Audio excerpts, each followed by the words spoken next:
في مواد آخر من عمل صالحا من ذكر أو أنثى وهو مؤمن فلنحيينه حياة طيبة ولنجزينهم أجرهم بأحسن ما كانوا يعملون. وقال تعالى: الذين آمنوا وعملوا الصالحات طوبى لهم وحسن مآب. وقال تعالى: ومن أعرض عن ذكري فإن له معيشة ضنكا ونحشرهم يوم القيامة أعمى قال رب لما حشرتني أعمى وقد كنت بصيرا قال كذلك أتتك آياتنا فنسيتها وكذلك اليوم تنسى. ہر قسم کی حمد و ثنا، تعریف و توصیف، بڑائی و کبریائی لائق اور زیبا ہے صلی اللہ رب العالمین کے لیے جو ہم سب کا خالق و مالک ہے۔ درود و سلام کے بیش بہا نذرانے ذات مقدسہ مطہرہ پر جو ہم سب کے بیچ رشد و ہدایت بنا کر کے بھیجے گئے، جن کا نام نامی اسم گرامی احمد مجتبیٰ محمد مصطفیٰ صلی اللہ علیہ وسلم۔ میرے بھائی اور بزرگوں، خطبہ مسنون کے بعد قرآن مجید کی مختلف مقامات سے 3 آیتیں میں نے تلاوت کی ہیں۔ اللہ کرے کہ ان تینوں آیتوں کا مفہوم اور مقصد ہم سب کے دل و دماغ میں اتر جائے اور ہم سب کی زندگیوں میں رچ بس جائے۔ جیسا کہ ہم سب یہ جانتے ہیں کہ اللہ رب العالمین نے حضرت آدم علیہ السلام سے پوری کائنات انسانی کو وجود بخشا ہے، پوری کائنات انسانی پیدا فرمائی۔ دنیا کے اندر جتنے بھی انسان ہیں سب حضرت آدم علیہ السلام کی اولاد میں سے ہیں، لیکن ایک باپ ہونے کے باوجود، ایک مرد سے ایک عورت سے پوری انسانیت کو بنانے کے باوجود مختلف رنگوں کا فرق ہے۔ اللہ نے کسی کو کالا بنایا ہے، کسی کو گورا بنایا ہے، کسی کو ناٹا بنایا ہے، کسی کو قداور بنایا ہے۔ اللہ نے کسی کی سوچ میں فرق رکھا ہے، کسی کی کیا سوچ ہے، کسی کی کیا سوچ ہے۔ اسی طریقے سے اللہ نے مقدر بھی سب کے الگ الگ رکھے ہیں۔ کوئی مالدار ہے، کوئی غرباء و مساکین میں سے ہے، اور اسی طریقے سے کوئی فراخ دل ہے، کوئی کنجوس ہے، کوئی بخیل ہے۔ مختلف فرق اللہ رب العالمین نے ہر پہلو میں رکھا ہے ایک ماں باپ سے پیدا ہونے کے باوجود۔ لیکن ایک ایسا متفقہ مسئلہ ہے جو پوری انسانیت میں کوئی فرق نہیں ہے، ہر شخص کی بالکل اسی طرح ایک خواہش ہے۔ وہ کون سی ہے کہ جس میں کوئی اختلاف نہیں؟ کالے کی بھی وہی خواہش ہے، گورے کی بھی وہی خواہش ہے، ناٹے کی بھی وہی خواہش ہے، لمبے کی بھی وہی خواہش ہے، مالدار کی وہی خواہش، اور فقیر کی بھی وہی خواہش، کنجوس کی بھی وہی خواہش، فراخ دل کی بھی وہی خواہش، شہر کے آدمیوں کی بھی وہی خواہش، اور دیہات کے آدمیوں کی بھی وہی خواہش۔ ایک خواہش ہے جو بالکل بالاتفاق ہے پوری انسانیت کے اندر، وہ یہ ہے کہ ہر شخص یہ چاہتا ہے کہ ہمیں پرسکون زندگی مل جائے۔ یہ تو خواہش متفقہ ہے بالکل، کہ دنیا کے اندر کوئی مرد، کوئی عورت ایسی نہیں ہے کہ جو یہ خواہش رکھتی ہو کہ مجھے اللہ بیمار کر دے، مجھے لاغر کر دے، کمزور کر دے۔ کوئی یہ نہیں چاہتا ہے کہ مجھے تنگی آ جائے ہماری زندگیوں کے اندر، اخراجات نہ پورے ہوں، کوئی ضرورتیں نہ پوری ہوں۔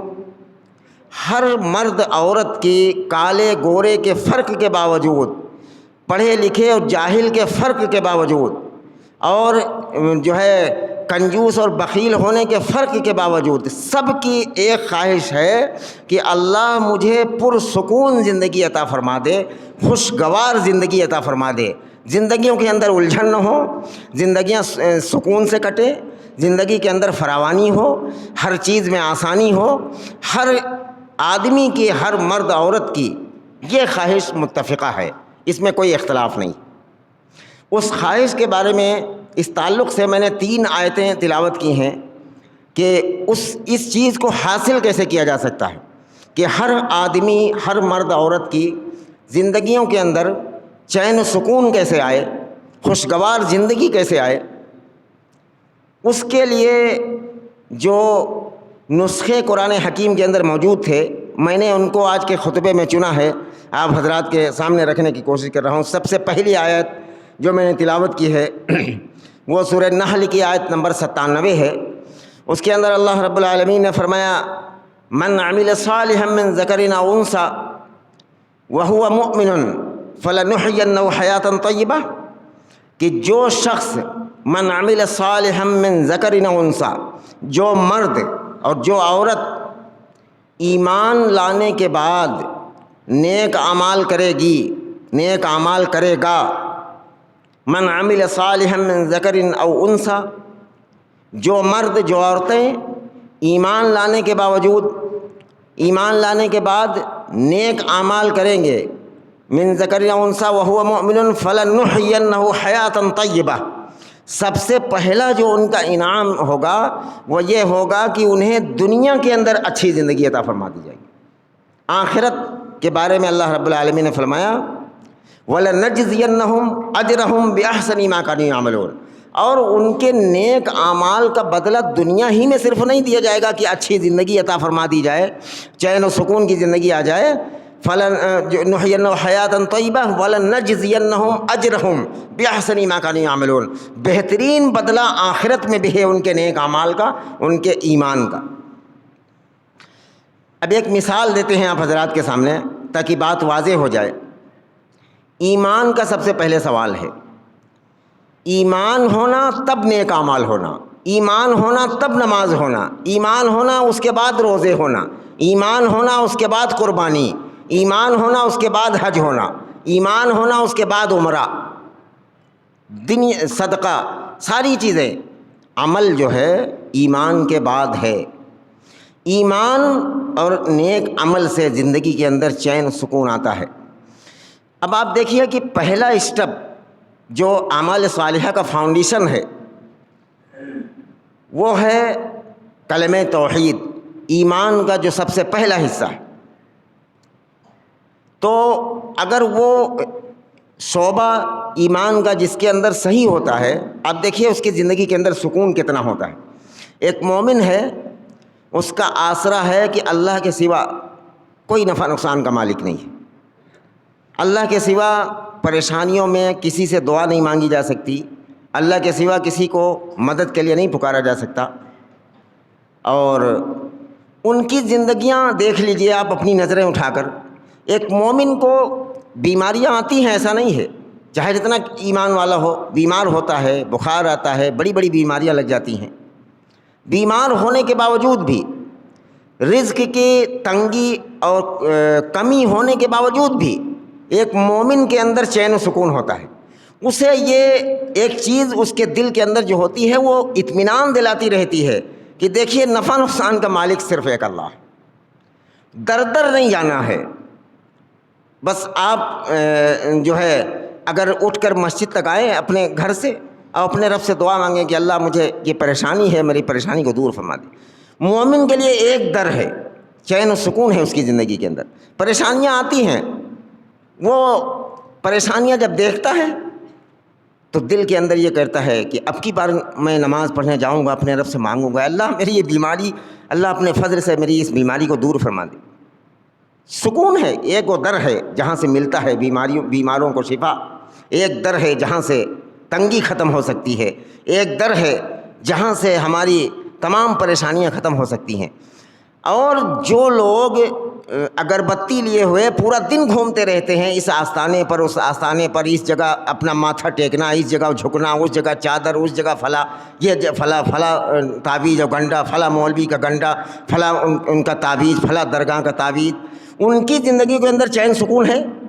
ایک بیماری ختم ہوتی دوسری آتی ہے، پتہ چلا اس مزار سے فائدہ نہیں ہو رہا، دوسری مزار پر چکر لگاؤ، اس جگہ سے فائدہ نہیں ہو رہا، دوسرے مولوی کے پاس جاؤ گنڈا بنواؤ۔ سکون کبھی نہیں ملتا، موت تک آدمی پہنچ جاتا ہے، موت کے گھاٹ اتر جاتا ہے، زندگی کے اندر چین سکون نہیں آتا۔ گلے میں اس کے تعویذ بڑھتے جاتے ہیں، اب پہلے بخار رہتا تھا اس کا تعویذ بنوایا گیا، پھر اب مرگی آنے لگی اس کا تعویذ بنوایا گیا، پھر پتہ چلا اب اس کی نگاہ کم ہو رہی اس کا تعویذ بنایا گیا، پورا گلا روندھ جاتا ہے اور وہ موت کے گھاٹ اتر جاتا ہے، سکون نہیں ملتا۔ سکون کس میں ہے؟ من عمل صالحا من ذکر او انثى وهو مؤمن، کہ جو مرد عورت نیک اعمال کریں گے ایمان کے ساتھ، فلنحینہ حیاۃ طیبہ، تو اللہ رب العالمین دنیا کے اندر ان کے چین و سکون کی زندگی عطا فرما دے گا، ایک اچھی زندگی عطا فرما دے گا۔ میرے بھائیو، جو لوگ مومن ہیں اپنے رب کا در نہیں چھوڑتے، بڑی سے بڑی پریشانی آتی ہے رات کو تہجد میں اٹھ کر اپنے رب کے سامنے سجدے میں سر رکھ کر روتے ہیں، گڑ گڑاتے ہیں، مزہ آتا ہے ان کی زندگی کے اندر، وہ روتے ہیں اپنے رب کے سامنے، گڑ گڑاتے ہیں۔ زمانے میں کچھ لوگ ایسے بھی ہوتے ہیں جو محفل میں ہنستے ہیں، تنہائی میں روتے ہیں، ایسے لوگ بھی ہوتے ہیں، تنہائی میں روتے ہیں اپنے رب کے سامنے، لیکن ان کی زندگیوں میں سکون نظر آتا ہے، امن ہے، چین و سکون ہے، اس لیے کہ یقین ہے کہ یہ پریشانی آئی ہے، پریشانی میں ڈالنے والا اللہ ہے۔ اس پریشانی سے جب ہم نکلیں گے تو اس پریشانی سے نکالنے والا صرف ایک اللہ ہے، در بدر بھٹکنے کی ضرورت نہیں، جب سکون آتا ہے زندگی کے اندر۔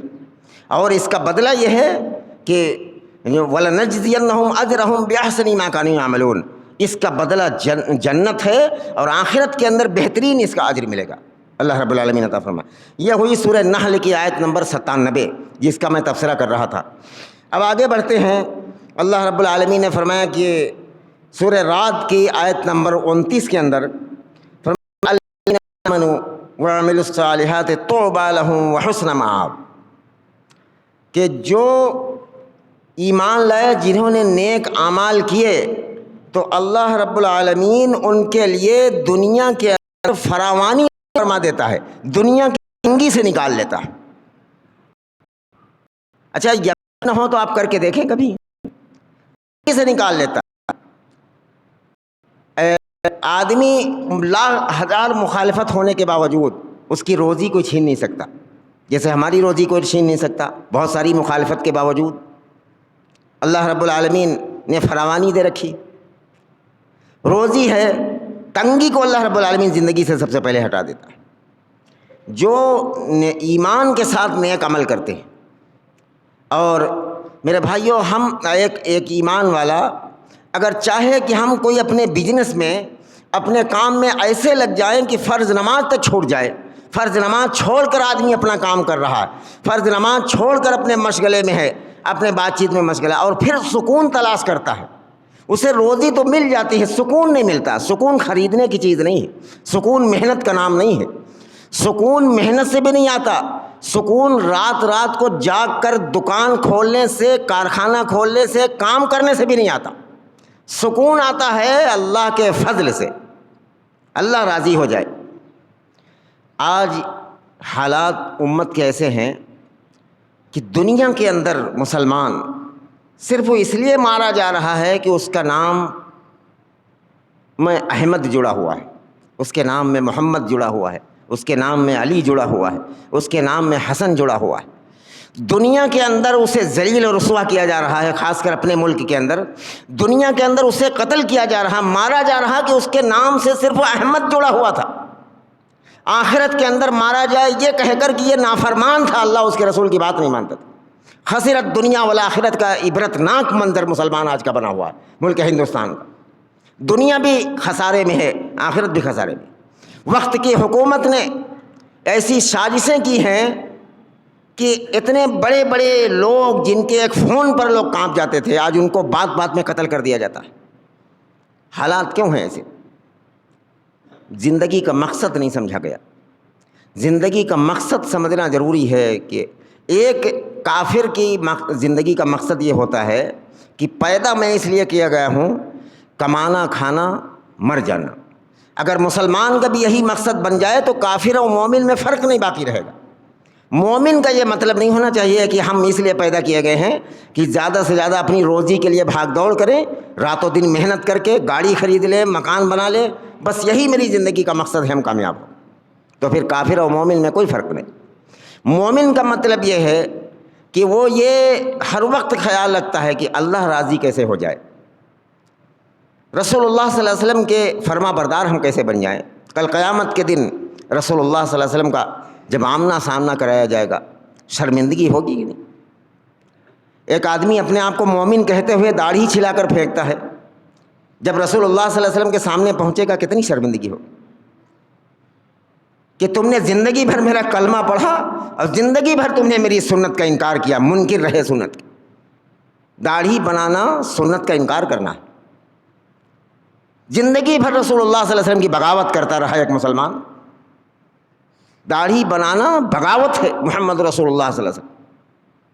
کیونکہ رسول اللہ صلی اللہ علیہ وسلم کے چہرے سے اگر محبت ہوتی تو نبی جیسا چہرہ بنانے کی کوشش کرتا آدمی, نبی جیسا چہرے کی نقل اتارتا.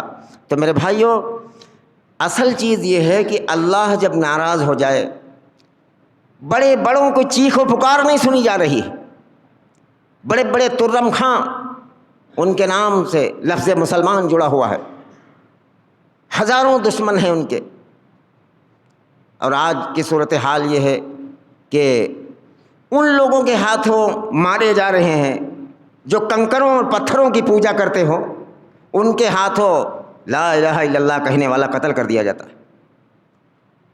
چھوڑ دیجئے ان قتل کرنے والوں کے اعمال کو کہ ان کے اعمال کیسے تھے, وہ پہلے سے ان کی زندگی کیسی تھی, پہلے سے ان کے معاملات کیسے تھے. لیکن اس بات پر تو اتفاق ہے کہ اس کے اندر کلمہ تھا, لا الہ الا اللہ محمد رسول اللہ باقی تھا.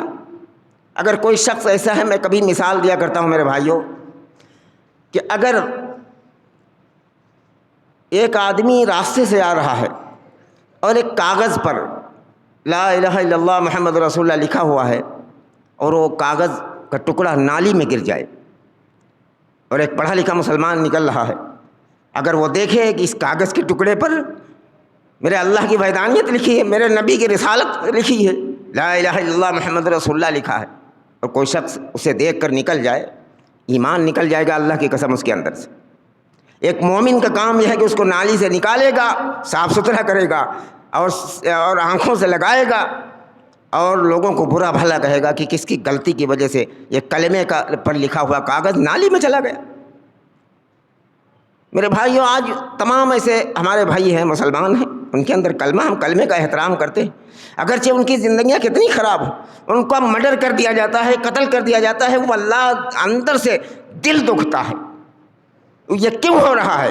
یہ صرف اسی وجہ سے ہو رہا ہے کہ مسلمان ہونے کے باوجود انہوں نے اللہ کے مقام کو نہیں سمجھا, رسول اللہ صلی اللہ علیہ وسلم کے مقام کو نہیں سمجھا, اپنی زندگی کے مقصد کو نہیں سمجھا. بس یہی سمجھتے رہے کہ ہم بھی کافروں کی طرح اس لیے پیدا ہوئے ہیں کہ کئی مکان تیار کر لو, فلاں جگہ پراپرٹی, فلاں جگہ زمین, فلاں جگہ وہ, اور فلاں گاڑی اور فلاں گاڑی, ایک سے ایک جو سب سے مہنگی گاڑی آئے وہ ہمارے پاس ہونی چاہیے. یہ زندگی کا مقصد بنا رکھا. لیکن کلمے کا احترام کیا جائے. ایسے لوگوں پر جب کوئی حملہ کرتا ہے, جب کوئی ان کو قتل کر دیتا ہے, واللہ دلی ٹھیس پہنچتی ہے, دلی دکھ پہنچتا ہے کہ کلمہ لا الہ الا اللہ محمد رسول اللہ اس شخص کے اندر تھا. میرے بھائیوں, جب تک کہ آدمی اپنے اللہ کو راضی کرنے کی کوشش نہیں کرے گا, کچھ بھی کر لے, مشورے کیے جاتے ہیں ہوٹلوں پر اور دکانوں پر بیٹھ کر, کس کو اور دیا جائے, فلاں ہار جائے, فلاں جیت جائے. یہ سب اس شیطان ذہن میں خناس پیدا کرتا ہے. اصل جو مقصد ہے وہ یہ ہے کہ اللہ راضی نہیں ہے ہم لوگوں سے, اللہ راضی نہیں ہے. کلمہ ہونے کے باوجود ایک لا الہ الا اللہ کہنے والے کو پتھروں کنکروں کی پوجا کرنے والوں نے قتل کر دیا جاتا ہے. یہ شرم کی بات. غالب کون لوگ آ رہے ہیں؟ پتھروں کی پوجا کرنے والے غالب آ رہے ہیں ان پر, جو کلمہ لا الہ الا اللہ کہتے رہے, اللہ اکبر کہتے رہے. ان پر غالب وہ لوگ آ رہے ہیں جو اللہ کا در چھوڑ کر نہ جانے کتنے دیوی دیوتاؤں کے سامنے جھکتے ہوں, وہ انہیں قتل کر رہے ہیں. آج کی صورتحال یہ میرے المیہ بہت دردناک منظر ہے.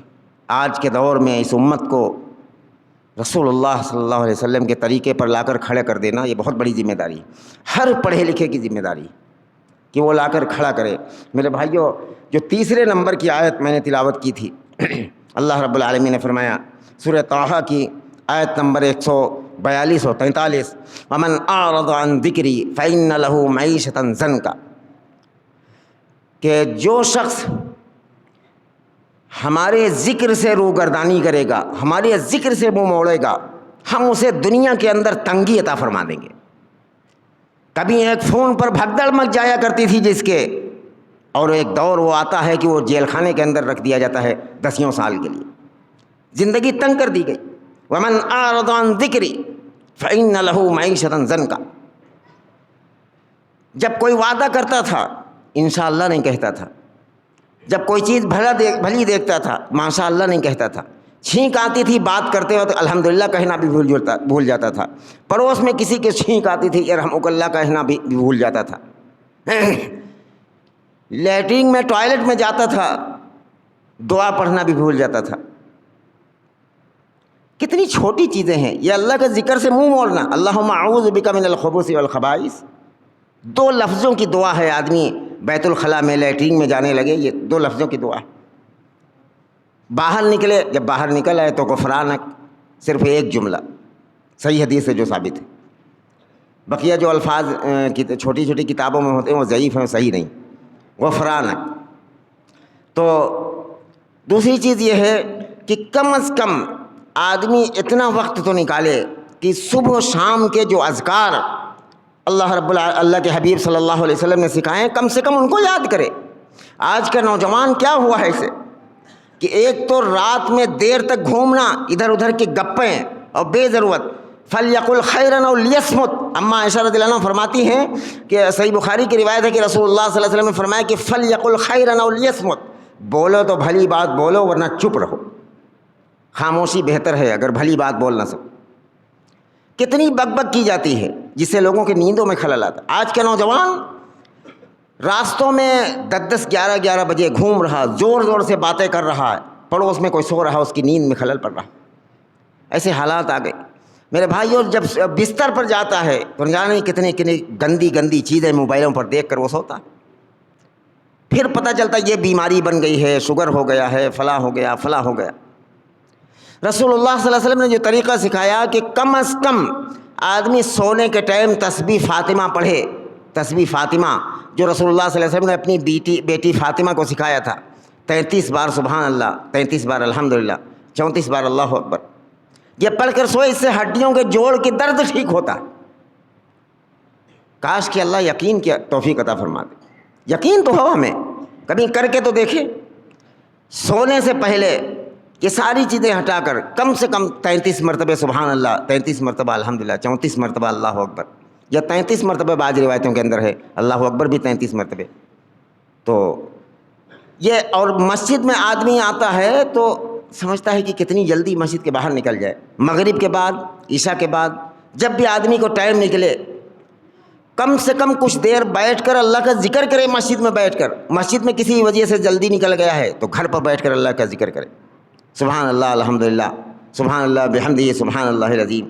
کافی دیر تک پڑھے, نبی صلی اللہ علیہ وسلم پر درود پڑھے, اپنے گناہوں کی توبہ اور استغفار کرے, اس کے بعد سو جائے. یہ طریقہ ہے. ومن اعرض عن ذکری فإن له معیشة ضنکا, کہ جو شخص ہمارے ذکر سے, ہماری یاد سے غافل ہوگا, دور ہوگا, ہم اسے دنیا کے اندر تنگی عطا فرما دیں گے. تنگی دے دیں گے دنیا کے اندر. لاکھ محنت کی جا رہی ہے, راتوں رات تک آدمی کام کر رہا ہے, پھر بھی تنگی ہے. ایسی بیماریاں ہیں, دوا علاج نہیں پورا ہو رہا, تنگیاں ہیں. یہ میں اپنے آپ سے بھی خطاب کر رہا ہوں. زندگیاں بدلو میرے بھائیوں, میرے نوجوانوں, زندگیاں بدلو. اللہ رب العالمین راستہ بدل دے گا. جو وقت کی حکومت کی طرف سے مسلمانوں پر مظالم کیے جا رہے ہیں, ان کو بھی اللہ رب العالمین نیست نابود کر دے گا ایک دن. میرے بھائیوں, ہم اپنا رخ بدلیں, ہم اپنا قبلہ صحیح کریں, ہم اپنے رب کی طرف رجوع ہوں, اپنے رب کے. ومن اعرض عن ذکری فإن له معیشة ضنکا ونحشرهم یوم القیامة اعما قال رب لم حشرتنی اعما وقد كنت بصیرا. کہ ایک تو ذکر نہ کرنے والا جو کبھی بھی صبح شام اللہ کا ذکر نہیں کرتا, کافی دیر تک سبحان اللہ الحمدللہ اللہ اکبر نہیں پڑھتا ہے, تو اس کے لیے یہ ہے کہ دنیا کے اندر تو تنگی آئے گی, اور آخرت میں وہ اندھا اٹھایا جائے گا, اندھا کر کے اٹھایا جائے گا. وَنَحْشُرُهُمْ يَوْمَ الْقِيَامَةِ عَامًا, حشر کے دن وہ اندھا کر کے اٹھایا جائے گا. عامہ کہتے ہیں عربی زبان میں اندھے کو. وَنَحْشُرُهُمْ يَوْمَ الْقِيَامَةِ عَامًا قَالَ رَبِّ لِمَ حَشَرْتَنِي عَامًا وَقَدْ كُنْتُ بَصِيرًا. کہے گا اے میرے رب, تو نے مجھے اندھا کر کے کیوں اٹھایا, میں دنیا میں تو بہت دیکھتا تھا. قال كذلك اتتك آیاتنا فنسیتها وكذلك اليوم تنسى. اللہ رب العالمین فرمائے گا کہ جیسے تم دنیا میں ہماری یاد سے غافل تھے, بھلا دیا تھا, کبھی راتوں دن میں کچھ دیر بیٹھ کر سبحان اللہ الحمدللہ پڑھنے کا ٹائم نہیں تھا, گھر سے نکلتے تھے تمہیں گھر سے نکلنے کی دعا پڑھنے کا ٹائم نہیں تھا, سواری پر بیٹھا آدمی، سواری پر بیٹھنے کی دعا جو رسول اللہ صلی اللہ علیہ وسلم نے سکھائی وہ دعا بھی یاد نہیں، نوجوانوں کو اور بوڑھوں کو یاد نہیں جنہیں 60 سال نماز پڑھتا ہوا ہوگا، یاد نہیں دعا۔ میرے بھائیوں ان کو سیکھنے کی ضرورت ہے، یہ نہیں بولو سیکھنے کی ضرورت ہے، ارادہ کرو کہ انشاءاللہ سیکھنا۔ ایک چھوٹی سی دعا ہے کہ آدمی گھر سے نکلے، بسم اللہ توکلت علی اللہ لا حول ولا قوۃ الا باللہ، یہ جو ہے خزانہ ہے اللہ کا۔ تو اتنی چھوٹی دعا، اور سواری پر بیٹھنے کی الگ سے دعا ہے، اس کو آدمی پڑھ لے۔ سواری پر بیٹھتے بیٹھتے فون پر نہ جانے گالی بکتا بکتا ہوا آج کا نوجوان سواری پر بیٹھتا، پھر کبھی ایکسیڈنٹ ہوتا ہے تو توبہ کی توفیق نہیں ہوتی، ایمان پر خاتمہ نہیں ہوتا۔ حالات ایسے آ گئے ہیں میرے پاس۔ اپنی زندگیاں بدلو۔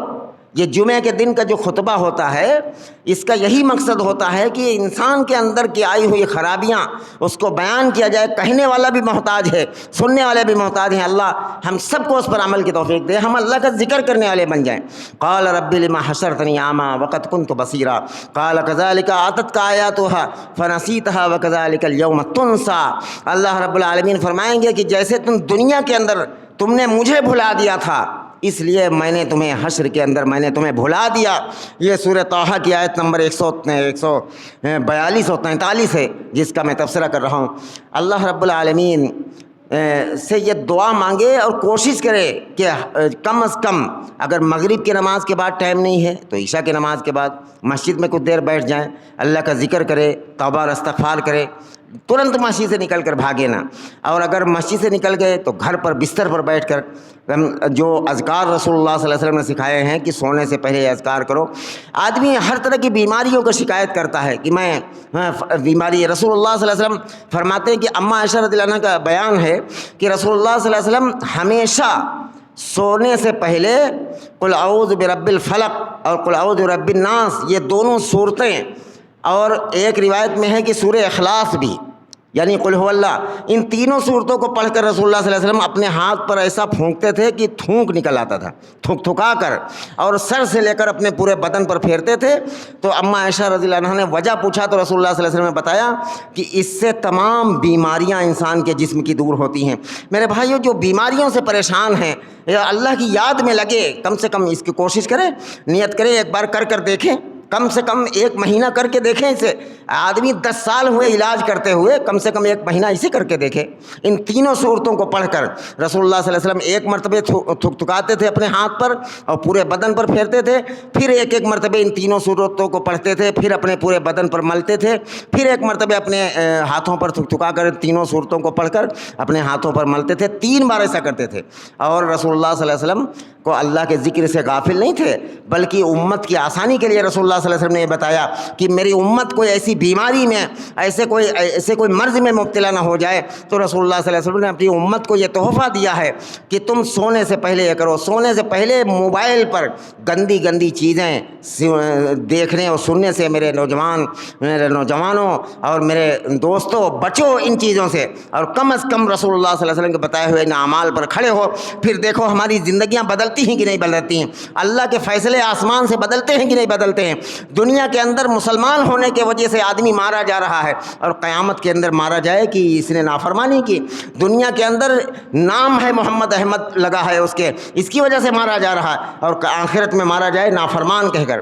دنیا میں مارا جائے مسلمان کہہ کر، آخرت میں مارا جائے نافرمان کہہ کر۔ یہ خسرت دنیا والآخرت کا عبرتناک منظر ہے آج کا مسلمان۔ میرے بھائیوں میں اپنی بات کو ختم کر رہا ہوں۔ اللہ رب العالمین ہمیں عمل کی توفیق عطا فرما دے، اور ان جو باتیں کہی سنی گئی ہیں اللہ کہنے والے کو بھی اور سننے والوں کو عمل کی توفیق عطا فرما دے۔ یا رب العالمین ہم سب کو جب تک زندہ رکھے اسلام پر، جب موت دیجیے تو ایمان پر خاتمہ نصیب فرما۔ یا رب العالمین اپنی اور اپنے رسول کی سچی پکی محبت نصیب فرما، اپنی اور اپنے رسول کی سچی پکی اطاعت نصیب فرما۔ یا رب العالمین اپنے نبی کی سچی پیروی نصیب فرما۔ شیطان کے فریب سے اللہ، اس وقت کے فتنوں سے ہمارے نوجوان نسل کی حفاظت فرما۔ یا رب العالمین جو مسلمانوں کو ناجائز قتل کیا گیا ہے اور مارا گیا ہے، اللہ ان کی غلطیوں کو معاف فرما کر اے اللہ ان کو شہادت کا درجہ عطا فرما یا رب العالمین، انہیں اجر عظیم عطا فرما یا رب العالمین۔ قوم کو زندہ کر دیجئے، یہ قوم مردہ ہو چکی ہے یا رب العالمین، اس قوم کے اندر روح ڈال دیجئے اور اپنے ذکر اپنے یاد کرنے کی توفیق نصیب فرما یا رب العالمین۔ اپنے کرم سے ہم سب کی جائز ضروریاتوں کو، جائز خواہشوں کو، جائز تمناؤں کو پوری فرما دیجئے، مختلف قسم کی بیماریوں سے ہم سب کی حفاظت فرما اللہ اپنے کرم سے قبول فرما لیجیے۔ وصلی اللہ وسلم عباد اللہ رحمکم اللہ، ان اللہ یأمر بالعدل والإحسان وإیتاء ذی القربى وینہی عن الفحشاء والمنکر والبغی یعظکم لعلکم تذکرون واذکروا اللہ العلی العظیم یذکرکم وادعوہ یستجب لکم ولذکر اللہ تعالی اعلی واولی واعز واجل واتم واعظم واکبر۔